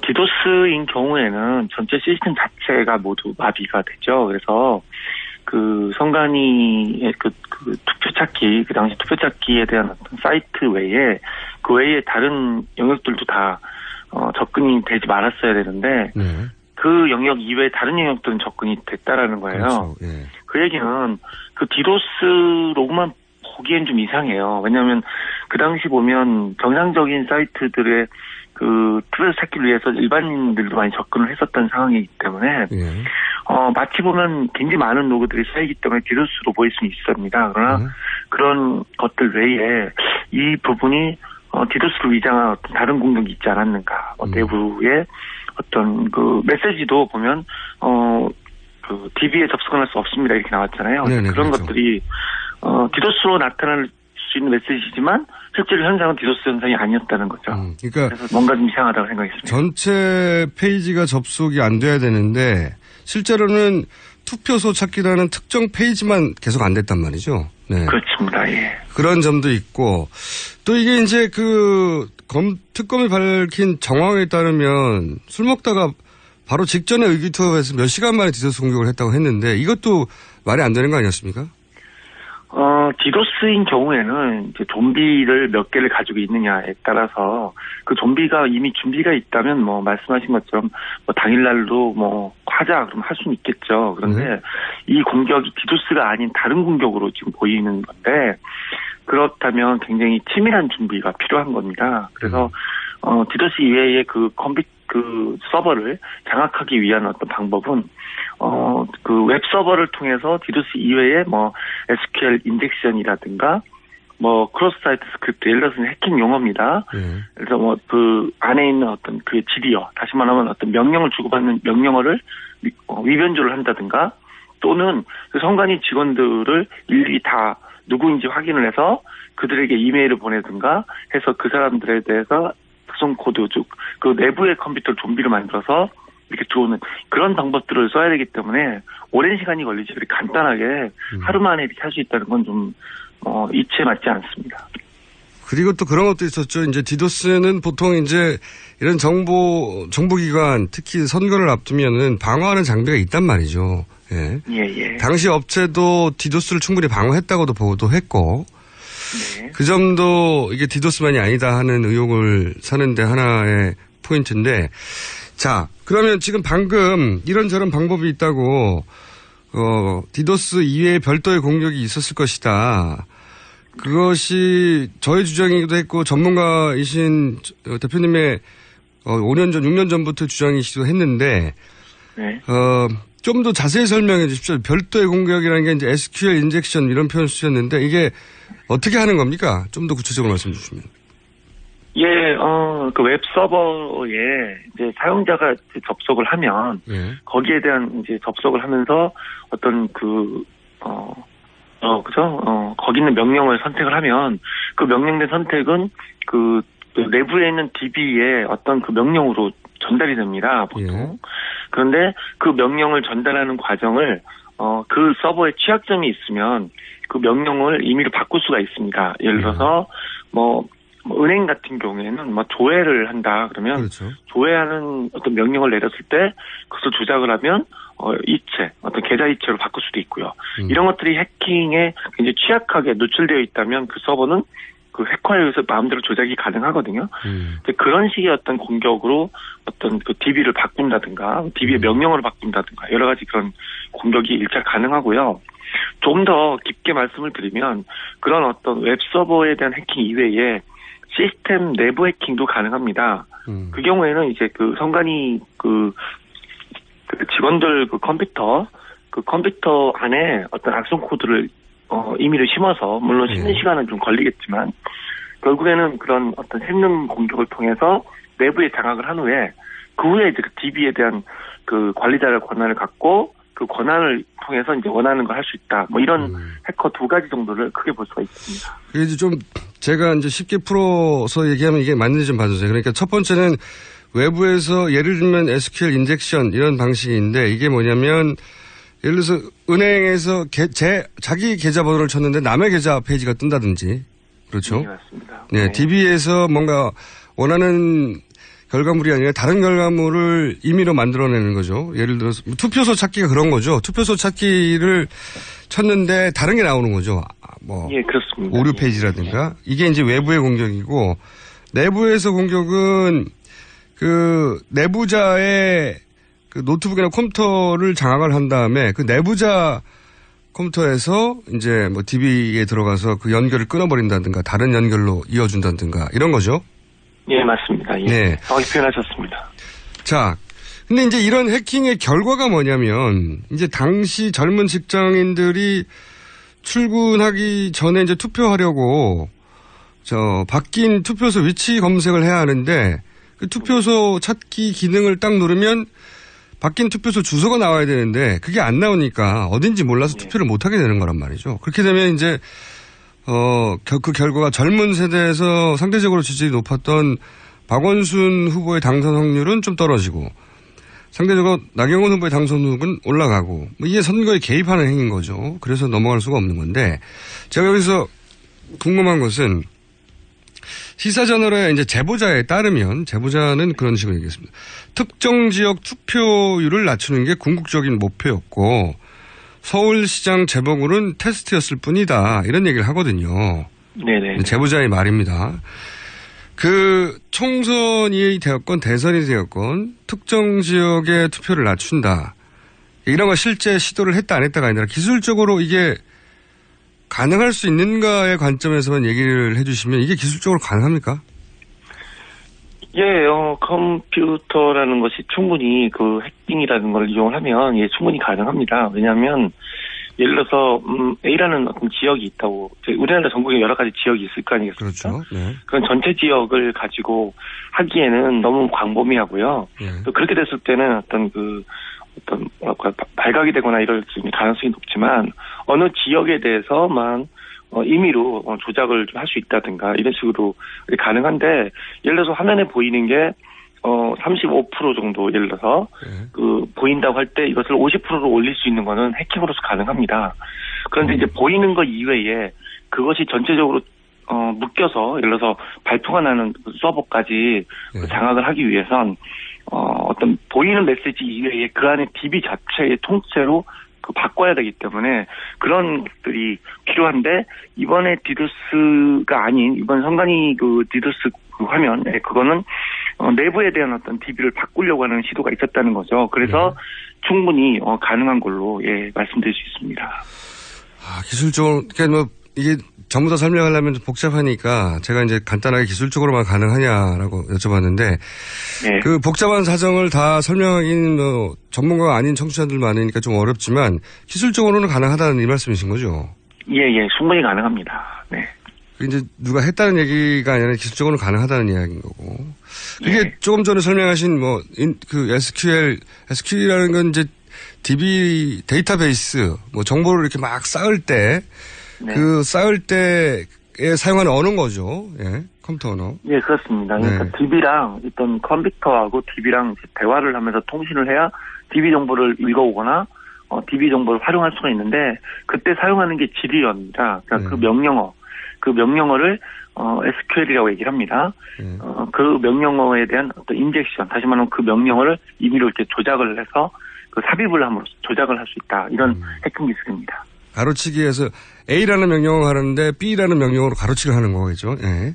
예, 맞습니다. 예. 그런 거를 활용하면 그 특정 지역의 투표를 낮추는 것도 기술적으로는 가능하다 이런 말씀이신 거고. 예, 화면에 보일 때는 이제 아무래도 그렇게 되겠죠. 그런데 만약에 전체적인 DB 그 내용을 다 가지고 바꾸려고 한다면, 공격자가 그렇게까지 마음을 먹었다면 DB 자체도 바꿔버려야 되기 때문에. 통째로. 예. DB를 똑같은 걸 복사를 해서 DB에 대해서는 모양이 똑같이 만들면 그 안에 꽉 차 있거나 아니면 비어 있거나 그 똑같이 만들 수가 있거든요. 그렇게 해놓고 연결을 끊어서 다른 곳으로 연결을 했을 땐 마치 DB가 똑같은 DB인데 뭐라 할까요? 좀 내용이 다른 내용으로 이렇게 화면에 보일 수가 있는 거죠. 그럼 예를 들어서 과거에 왜 투표함을 통째로 바꿔치기 했지 않습니까? 물리적으로. 그거를 인터넷상에서 그걸 통째로 바꾸는 것 같은 효과를 내는 겁니다. 예, 맞습니다. 그거랑 굉장히 유사합니다. 예. 그러니까 이제 그 지역은 A라고 하는 형태의 DB, 그러니까 그 안에 유권자가 몇 명이고 뭐 이렇게 쭉 이런 정보여야 하는데, 그 전체를 바꿔버린 거죠, 다른 걸로. 그렇습니다. 예. 그런 것도 기술적으로는 가능하다. 예. 또 시사저널 제보자에 따르면 이분은 이때 공격에 참여했던 분으로 이제 본인이 이야기를 했고 보도가 됐는데, 이게 이제 어느 선거이든지 간에 이런 공격이 가능하고, 더 중요한 이야기를 했는데, 선거 때마다 이런 팀들이 항상 존재했었다, 이런 언급을 했거든요. 굉장히 무서운 진술인데, 이게 보안업계의 공공연한 비밀입니까? 공공연한 비밀이라기보다는 그런 내용들이 실제로 많이 있습니다. 왜냐하면 저한테도 그런 제안이 왔었던 적도 있고. 아, 그래요? 예. 직접 이렇게 직접적으로 기술적인 얘기는 아니지만 간단히 그런 제안들도 온 적이 있습니다. 대표님이 받으신 제안은 물론 안 하셨으니까 그런 말을 하실 것 같으니까 어떤 제안을 받으셨어요? 예를 들어서 어느 지역에 이제 지역을 보면 서로가 이제 경쟁적으로 선거 운동을 하지 않습니까? 그러려면 그 지역의 연락처라든가 특히 이제 요즘은 스마트폰도 많이 하기 때문에 전화번호 같은 거 그런 것들을 이렇게 각 후보끼리 이렇게 있는데 우리 후보는 좀 그게 부족하다. 상대 걸 빼달라. 그런 것들을 좀 해달라. 가능하냐 기술적으로. 그러면 이제 이렇게 말씀드리죠. 기술적으로는 가능한데 저희는 안 합니다. 이렇게 얘기를 하죠. 근데 이제 그런 제안이 왔을 때 누군가는 또 돈이 필요하거나 그런 제안에 혹하면 할 수도 있는 거 아니겠습니까? 또 그런 요구가 있다는 거는 누군가 하기니까 그런 요구가 있는 거 아닌가 생각이 듭니다. 그래서 공공하게 그런 것들은 비밀 아닌 비밀도 다 있습니다. 아주 단순하게는 상대방이 확보한 연락처를 빼달라는 거지만 그게 가능하다는 거는 상대 후보의 공약이나 연설이나 일정이나 전략이나 모든 걸 다 뺄 수도 있다는 얘기 아니겠습니까? 예. 그러니까 앞서 말씀드린 그런 것들이 실제 가능한지를 묻는 것은 이런 것이 어떻게 가능하지라는 어떤 것과 혹시 그런 게 가능하다면 또 다른 더 큰 어떤 요구 사항들도 가능하기 때문에 누군가가 그거를 만약에 할 수 있다면 기술적으로 그리고 거기에 대해서 서로가 조건만 맞는다면 이런 것들은 충분히 일어날 수도 있는 그런 내용이라고 보시면 됩니다. 대표님은 초기 단계에서 거절하셨지만 말씀하셨듯이 연락처만 빼달라고 했는데 그걸 빼주면 상대방 전략이나 중요 문서나 일정 다 빼달라고 하면 응할 수도 있겠네요. 네. 그런 식으로 아마 확산이 될 거 뻔히 보이기 때문에 대표님은 근데 왜 거절하셨어요? 실제로 그런 내용들은 그것이 보안을 하는 사람들은 어떻게 보면 운명 같은 거라서 계속 그런 것들이 들어오는데, 그때마다 글쎄요, 이거는 제가 하고 있는 어떤 업무나 스타일하고는 맞지 않고, 또 그것은, 진실을 밝히는 어떤 그런 것은 아니잖아요. 그러니까 그런 것들은 잘못될 거라고 생각합니다. 근데 이제 소위 화이트해커만 있는 건 아니니까요. 그러게 응하는 분들도 있을 수 있다는 말씀이신 거고. 그러니까 시사 저널의 제보자는 그런 의뢰에 일정 정도, 전부는 아닌 것 같고 본인의 이야기에 따르면 일정 정도 응했고, 그러다 보니까 본인이 일정 정도 응한 대목 이외에 다른 부분에 참여했던 사람들의 작업 내용도 일부 아는 것 같더라고요. 인터뷰를 보면. 근데 이제 제보자는 무려 제보자의 주장입니다. 당시 박희태 국회의장 쪽에서 제안을 했고 거기에 대해서 굉장히 구체적인 상황과 장소도 얘기를 했단 말이죠. 그렇다는 얘기는 이런 말씀하셨듯이 제안이 있고 제안에 응해서 실제로 작업을 하는 사람들이 있었다는 건데 해킹을 아까 그런 제안을 받아서 하려면 시간이 좀 걸린다고 하셨지 않습니까? 준비하는데. 예. 오랫동안 시간이 걸립니다. 시간이 선거 있기 전에 얼마 정도 걸립니까, 이게? 그게 이제 어느 실력이냐에 따라서 또 어느 정도 준비가 이미 되어 있는 팀이냐에 따라서 다르겠지만, 그냥 이렇게 봤을 때 정밀하게 하려고 그러면 그 안을 랩을 다 봐야 되거든요. 그래서 보통 한 3개월 정도? 3개월? 예. 뭐 빠르면 1개월만 해도 가능하지만, 그런 경우에는 이제 보통 실패라든가 어떤 상황이 발생할지 모르기 때문에 3개월 정도의 테스트 기간이 필요하고 또 그런 것들을 통해서 보통 그 정도 시간이 이제 보통 공격자인 경우에는 이렇게 잡습니다. 예. 그렇군요. 그래서 이 시사전의 제보자도 보면은 그 재보궐선거가 잡히기 전에 여름에 이미 제안을 받았다고 하더라고요. 그러니까 누군가는 재보궐선거가 있었을 것조차도 알았던 거죠. 그렇다는 얘기는 당시 오세훈 서울시장이 사퇴할 것도 알고 있었어야 이런 게 가능한 건데. 자, 이건 어떻습니까? 이게 이제 굉장히 어려운 질문 같은데 지금 이제 직접 받으신 거는 단순한 연락처를 빼온다든가 하는 이런 제안을 좀 받으신 거고 물론 그게 더 나아가서는 다른 제안까지 발전했을 거라는 생각도 들지만. 근데 이제 제보자 같은 경우에는 거기 더 나아가서 투표 행위에 이제 개입을 한 거란 말이죠. 선거 자체에. 예. 그러면은 이게 개표에도 개입을 할 수 있겠는가. 그러니까 실제 그런 사례가 있다 없다가 아니라 기술적 관점에서 좀 얘기를 해 주세요. 기술적 관점에서만 보자면. 네. 지금은 이제 선거의 디도스라는 건 투표 행위에 개입을 한 건데 그게 아니라 개표 행위에도 개입이 가능하다고 보십니까? 가능 여부를 보자면. 예. 말씀하신 것은 기술적으로만 제가 말씀을 드리겠습니다. 개표를 하는 자체가 그냥 내일 개표한다. 이거를 조작이 가능하냐? 불가능하죠. 그런데 만약에 한 3개월 정도의 시간이 있어서 그런 어떤 여러 가지 기획, 다시 말하면 여러 가지 어떤 상황을 보고 이것을 해봐야겠다라고 마음만 먹는다면 개표까지도 접근할 수 있는 게 해커로 보시면 됩니다. 온라인에서 벌어지는 일 중에 해커의 기술적 관점에서만 보자면 충분히 시간만 준비한다면 오랜 기간 가능할 수 있다는 거예요. 기술적으로는. 예, 가능합니다. 더군다나 이제 만약에 내부자라든가 아니면 이것이 예를 들어 좀 더 정부가 조직적으로 움직인다 이러면 굉장히 이런 것들은 가능하기 때문에 그런 것들에 대해서는 일반인들이 이제는 알아야 된다는 겁니다. 기술적으로는 가능하다는 거죠. 자, 왜냐하면 기술적으로 불가능하다고 아예 얘기를 해버리니까요. 보통은. 혹시 지난 총선, 대선 여러 번의 선거를 겪어보셨을 텐데 그러니까 이제 직업이다 보니까 좀 다른 관점에서 이런 선거를 보실 것도 같은데 혹시 개인적으로 이건 좀 특이한 현상이다. 그게 곧 해킹을 했다. 이건 아니지만 보안 전문가로서 저건 좀 상당히 특이하다. 그런 현상이 있었다면 기억나는 거 한 가지 정도만 얘기해 주신다면 어떤 게 있었습니까? 어려운 질문인 거 아는데요. 예. 느낌이라는 게 촉이라고 그러면 촉인데 촉이 반드시 옳은 건 아닌데요. 예, 그냥 전문가의 오랜 경험으로. 예.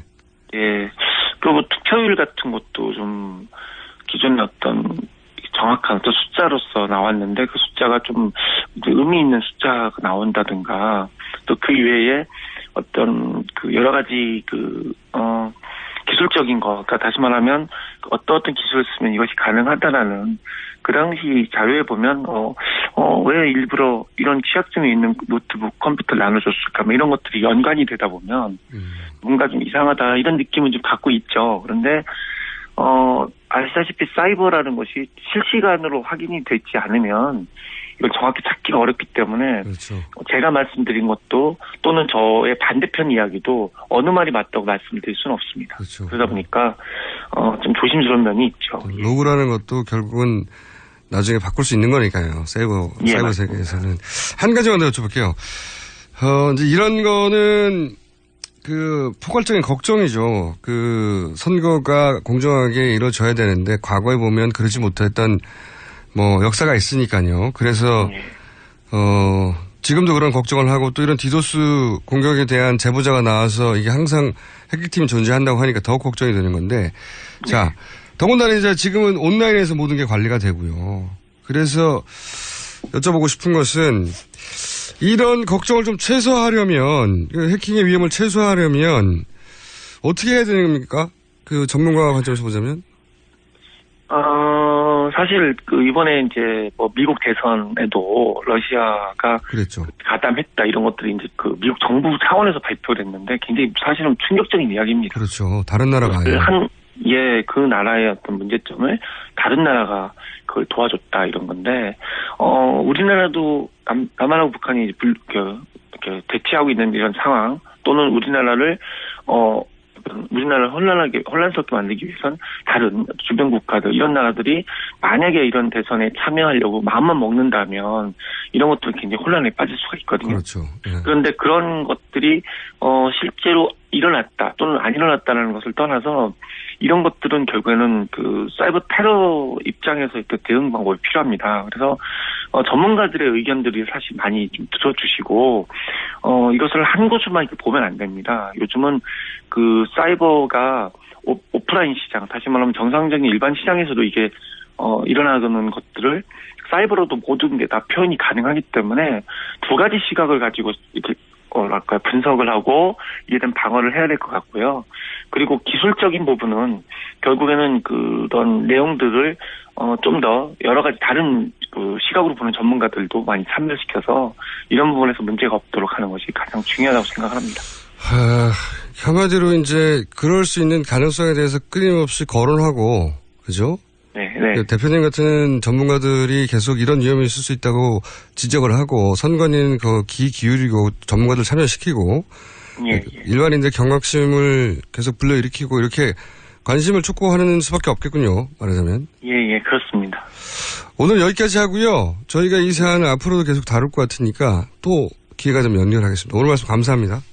예, 감사합니다. 네, 지금까지 보안업체 큐브피아의 대표 권석철 대표였습니다. 한글도 남보다 빨리 깨치고 참 똑똑했는데 갈수록 실력이 뒤처지는 것 같아 걱정이에요. 혹시 초등학교 교과서 본 적 있어요? 어려운 어휘가 너무 많아요. 학교에서는 어휘 개념을 하나하나 설명해 줄 시간이 정말 부족하잖아요. 그럼 어떡하죠? 내 아이의 어휘만큼은 내가 책임져야죠. 어휘 공부의 정성. 초등어휘 3천, 초등어휘 5천. 검색창에 초등어휘 3천을 쳐보세요. 출근할 때 보고 싶고 듣고 싶은 게 너무 많죠? 하루 딱 5분. 이제 듣고 싶은 목소리로 사장님처럼 브리핑 받아보세요. 출퇴근하실 때 관심 있는 것만 짧게 요약해서 브리핑해드리는 나만의 음성비서. 27조 브리핑 이어링이 있습니다. 앱스토어에서 이어링을 다운로드하세요. 아주 사소한 것까지 브리핑해드립니다. 나만의 음성비서 27조 브리핑 이어링. 동결건조로 영양소 손실을 최소화한 아로니아 분말 들어보셨어요? 우리 농장 아로니아 분말은 전라북도 김제에서 직접 수확한 100% 국내산 무농약 아로니아로 만들었습니다. 눈에 좋고 피부에 좋고 혈액순환에 좋은 우리 농장 아로니아 분말. 뛰어난 항산화 작용으로 노화를 방지하고 면역력을 높여 건강을 지켜줍니다. 명절 선물로도 아주 좋아요. 네이버에서 우리 농장 아로니아를 검색해보세요.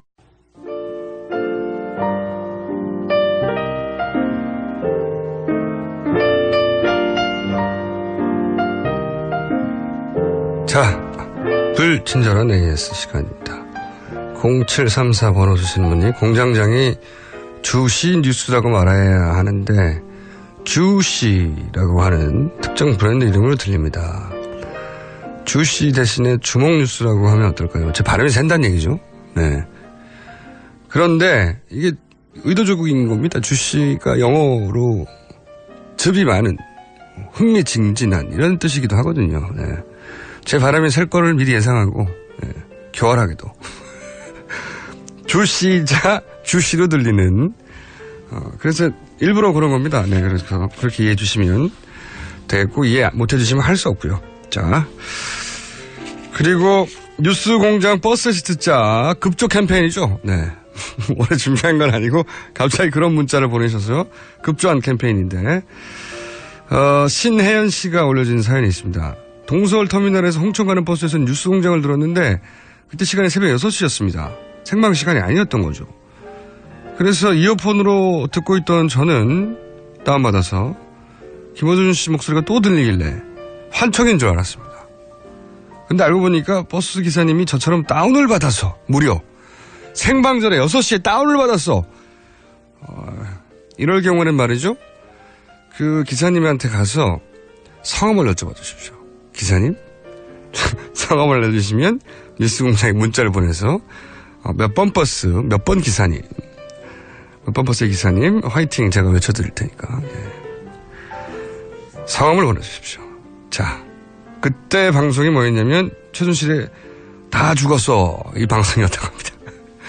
네, 기사님 반가웠다고 신혜연 씨가 사연 올려줬습니다. 자, 앞으로도 버스를 탔는데 뉴스공장이 나온다. 바로 몇 번인지 실시간으로 보내주십시오. 그리고 가능하면 기사님에게 기사님 이름 뭐예요?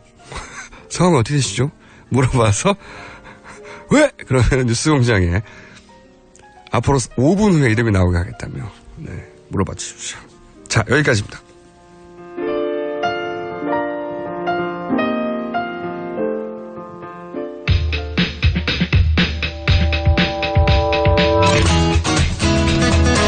자, 르몽드 디플로마티크 편집장이었다가 지금은 편집위원에 불과한 임상훈 위원님 나오셨습니다. 안녕하세요. 아이고 높아요. 편집위원도.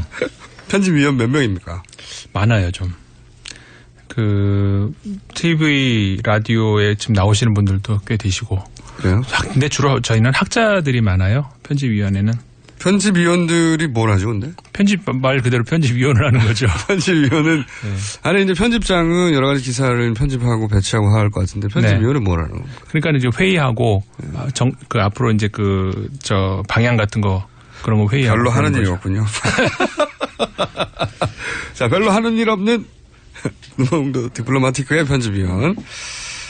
지난주까지만 하더라도 병원에 계셨죠, 이혼남으로서. 네. 퇴원하셨죠, 이제? 예, 네. 했죠. 다시 알려드립니다. 이혼남이고요. 자, 반기문 전 총장, 지난주에는, 대외적인 성과들. 네. 과연 어떤 평가를 받는가에 대해서 쭉 얘기를 했었고. 예. 이어서, 이제, 지난주에 하려다가 시간이 없어서 못했던 게 뭐냐면, 그렇다면 대외적인 활동이 아니라 UN이라는 거대한 조직, 직원이 4만 명이 넘는 걸로 알아요. 그렇죠. 4만 명이 좀 넘습니다. 4만 4천 정도 됩니다. 엄청나게 큰 세계적인 조직인데 이 조직을 과연 잘 다루었느냐, 행정적인 업무적인 능력은 어땠느냐, 이걸 한번 따져보겠다고 그렇죠. 예고하셨는데, 자, 어떻습니까? 그러니까 이제 그 조직의 수장으로서 아까 말씀하신 것처럼 전 세계가 이제 전 세계인이 주목하고 있는 거대한 조직의 수장으로서 조직을 이끌려면 아무래도 그 행정 능력뿐만 아니라 정치 능력도 같이 겸비를 해야 되지 않겠습니까? 그렇죠. 사람 다루는 능력도 중요하고. 그렇죠. 근데 지금 그 반기문 전 총장이 국내에 들어온 지 한 열흘이 좀 넘었죠. 죄송합니다. 근데 이제 가는 데마다 실수를 너무 많이 하세요. 예, 그러니까요. 정치인으로서 그러니까 다른 검증도 필요하지만 그 예를 들어서 서민다운 행동을 하신다, 서민과 뭐 결을 같이 하신다 하시려면 그 정치적인 준비도 같이 돼야 되지 않는가. 근데 뭐 그 보도가 팩트가 아닌 보도를 냈다는 이유로 이제 그 기자들을 향해서 좀 나쁜 말을 한다던가.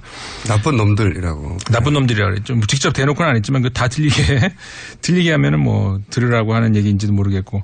그 하필 또 물을 마셔도 외제물을 마십니까 또. 그리고 지폐 2장을 끼워 넣는 뭐 이런 거라든가. 자잘한 실수. 사실은 저는 첫 대응, 처음에 왜 10,000원권 2장 밀어넣었을 때. 네.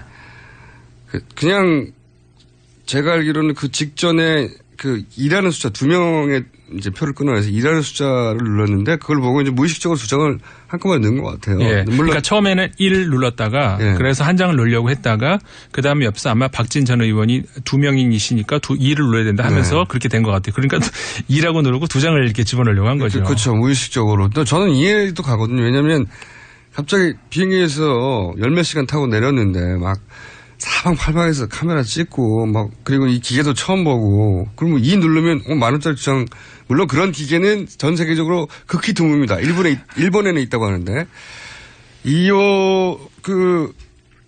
근데 그걸 이제 간단하게 실수였다라고 하면, 그리고 아유, 저 바보 같죠? 이렇게 한마디 하면 사람들은 그런 거 좋아합니다. 유엔 사무총장도 저런 실수도 하는구나 하고 하하 웃을 텐데 네. 그걸 정색을 하고 해외 시스템과 달라서 하는 순간부터 저는 망하기 시작했다고 생각합니다. 유엔 사무총장이라고 하는 금이 환영이잖아요. 네. 아마 자연인으로 돌아왔으면 그 금이 환영을 모두가 그냥 무조건 반기기만 했겠죠. 근데 돌아올 때부터 대선 후보로 돌아왔기 때문에 보는 시각이 이 사람이 그런 자격이 있나 없냐를 계속 보는데. 그렇죠. 근데 그 시각 아래서 그런 실수를 그렇게 유엔 사무총장이 그런 실수를 하면 안 돼. 이렇게 생각한 대응이 나오는 순간부터 저는 실패하기 시작했다고 보거든요. 네. 그래서 이제 어떤 그 말씀하셨습니다만은 일반인으로서 혹은 뭐 전직 유엔 사무총장으로서 그런 귀국이면은 뭐 아무 문제가 되지 않는 건데 본인이 스스로 정치인으로서 이제 그 대선 출마할 것이라는 것을 거의 뭐 공공연하게 밝힌 상태에서 그 입국을 한 상황이기 때문에 그리고 그 서민처럼 그래서 서울역에 가겠다. 근데 서울역에 정작 가면서 노숙인들 다 쫓아내지 않았습니까? 그리고 그러면 의전을 받지 말았어야 돼. 물론 공항에서 의전을 받지 않았죠. 근데 그건 못 받은 거죠. 사실은 알고 보면. 요구했는데 못 받았다고. 요구를 했는데 못 받은 거지. 그 요구를 안 한 게 아닙니다. 근데 그런 것들이 잘 자란 실수들이 너무 많이 보여요. 이런 것들이 그러면 우리가 생각할 수 있는 게 과연 단순한 실수일까? 아니면은 이 그 반기문 전 총장 본인의 어떤 그 가지고 있는 만약에 그런 걸 보려면은 유엔 사무총장 당시 10년 동안 어떻게 그 조직을 그렇죠 이끌어왔는가 이걸 보면 되지 않겠습니까? 네. 일단 첫 번째로 그 우리가 이제 반부패 이 문제를 생각을 해봐야 되는데 반부패. 왜냐하면은 사실 이번에 우리나라 시국을 보면은 우리나라 국민들이 정말 그 드물게 정말 이번만큼은 먹고 사는 문제보다 정의 한번 제대로 세워보는 걸 보고 싶다.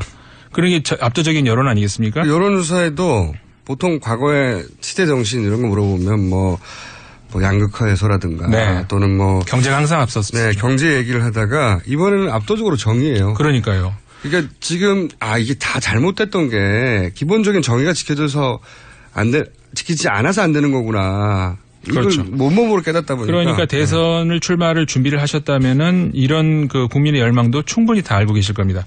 근데 유엔도 마찬가지예요. 그 반기문 사무총장이 처음 임기를 시작할 당시 10년 전이죠. 그때만 하더라도 그러니까 전임 그 코피 아난 총장 당시에 정말 그 많은 업적을 남겼습니다마는 마지막에 본인까지 연루가 된 어떤 그 부패 사건이 큰 게 하나가 있었어요. 이제 그 사건으로 인해 가지고 그 반기문 총장이 처음 직무에 들어가기 시작할 때 전 세계적으로 이제 외신 언론이라든가 이제 그 크게 그 유엔에 요구한 게 뭐였냐면은 말 그대로 그 반부패 그다음에 정의를 세워달라. 그렇죠. 유엔 사무국의 어떤 그 대폭적인 그 개조 작업 이런 것들을 요구를 했었거든요.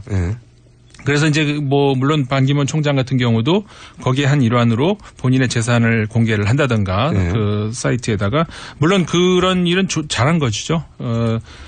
과거 사무총장 한 번도 그런 적은 없었는데 처음으로 자신의 재산을 근데 구체적으로는 안 했어요. 사실은 구체적으로는 안 하고 그냥 대략적인 것만 하고 아파트 뭐 그다음에 토지 뭐 이런 거 하고 있다. 액수 없이. 나중에 이제 언론들이 그 대충 이 추산을 해서 액수가 이 정도 될 것이다. 이렇게 했었지. 근데 아무튼 시도 자체는 좋았는데 근데 이게 그것만으로 불충분했었던 거고 이 제임스 와스스트롬이라는 그 코소보 당시 그러니까 코소보가 그 옛날에 그 유엔 사무총장 반기문 총장이 하기 직전에 굉장히 그 혼란하지 않았습니까? 그러니까 그 유엔이 관리를 해주는 그런 상태인데 그때 이제 그 고위직에 있었던 사람이에요. 근데 이 사람이 어떤 일이 있었냐면은 당시 코소보의 그 에너지 장관이 어떤 그 이권 관련된 어떤 걸로 인해 가지고 청탁을 받아요. 그래서 우리나라 돈으로 해가지고 14억 원이 넘는 돈을 받는 그런 일이 있었거든요. 이거를 이제 그 자기 상관이 그런 걸 하는 거를 봤잖아요. 그러면 이걸 어떻게 해야 되겠습니까? 그래서 이 사람은 그거를 폭로를 했습니다. 이런 일이 코소보에 있다. 그랬으면은 내부 고발이죠. 예. 내부 고발자를 어떻게 해야 되는 건가요? 그 당연한 얘기 아니에요? 보호해야 되는 건데. 근데 이 사람이 유엔 윤리국으로부터 해고가 됩니다. 그러니까는 그 유엔에서 감찰실이 있고 윤리국이 있는데 감찰실 같은 경우에는 사무총장 직속이 아니고 약간 독립적인 기구거든요. 근데 윤리국은 직속이에요. 그러니까는 사무총장이 어떻게 할 수 있는 그런 자리라는 거죠. 근데 유엔 내부 고발 아프리카에서의 그 유엔 그 평화유지군 네. 아프리카에 가서 성추행 사건이 있었어요. 그렇죠. 그것도 있었어요. 내부 고발할 때 마찬가지로 내부 고발한 직원을 징계를 했죠. 네, 맞습니다. 네. 그 징계한 사유가 뭐였냐면은 그거예요. 그 내부 기밀 문서를 외출했다. 네. 이거 어디서 많이 들어본 얘기 아닙니까? 우리 지금 박근혜 정부가 그러니까요. 기본적으로 그 십상시 문건, 정윤회 문건 때 적용했던 논리죠. 그게. 네. 그러니까는 그 똑같은 논리로 해가지고 아니 그러니까 그 사실 뭐가 중요하고 무엇이 중요한데 이게 딱 여기다 적용을 시켜야 될 말 같은데 아니 어떻게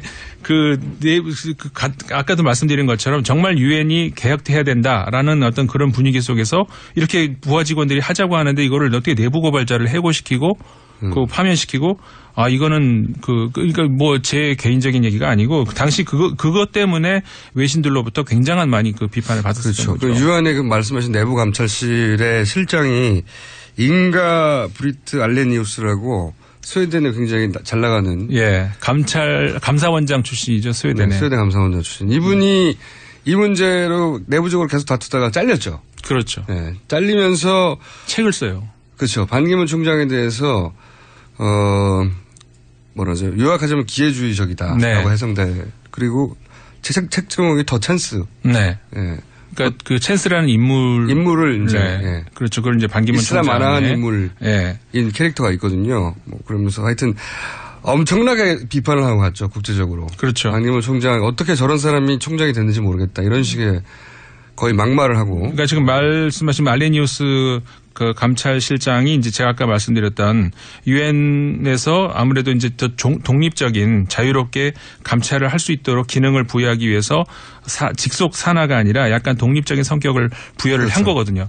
근데 그 사무총장 반기문 총장하고 진흙탕 싸움을 벌일 정도로 그렇죠. 치고받고 그리고 이 알레니우스 실장 주장에 따르면은 반기문 총장이 당시에 자신 외에 그러니까 반기문 총장 직속으로 감찰본부를 또 하나를 두려고 했다는 거예요. 그러니까요. 예. 이게 굉장히 지금 최순실 국정농단과 약간 비슷한. 그러니까요. 상당히 유사한 그런 것들이 많이 보여가지고 아까 말씀하셨습니다만 그 프랑스에서 파견된 유엔 그 평화유지군 프랑스 아프리카에서 또 이상한 아동 상대로 해가지고 그 성적 학대 의혹이 있었잖아요.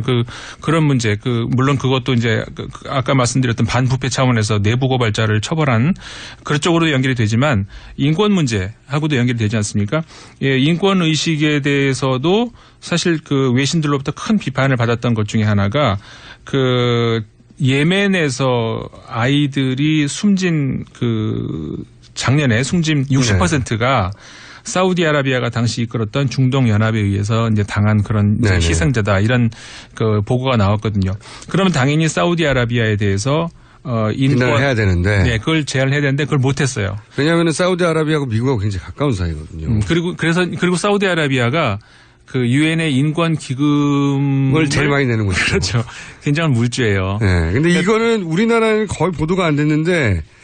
외신에서는 많이 다뤄줬던 얘기예요. 네. 반기문 총장에 대한 비판을 하면서. 큰 어떤 사건이었던 거고 물론 반기문 총장 입장에서는 반론도 있긴 있어요. 좀 억울한 측면이라 굳이 이제 반론을 해드리자면은 사실 돈이 어디서 나옵니까? 그러니까 돈을 받아야 되는데 어쩔 수가 없어서 그렇게는 해주고 대신에 나중에 이걸 폭로를 해버렸죠. 이래서 사우디아라비아를 빼줬다. 그래서 여기에 대해서 이제 외신들이 약간 엇갈린 반응이 나왔어요. 그렇게 해서 사우디아라비아를 좀 망신이라도 줬으니까 그건 잘한 거다. 뭐 이런 이제 평가도 있었고. 근데 그게 그만하죠.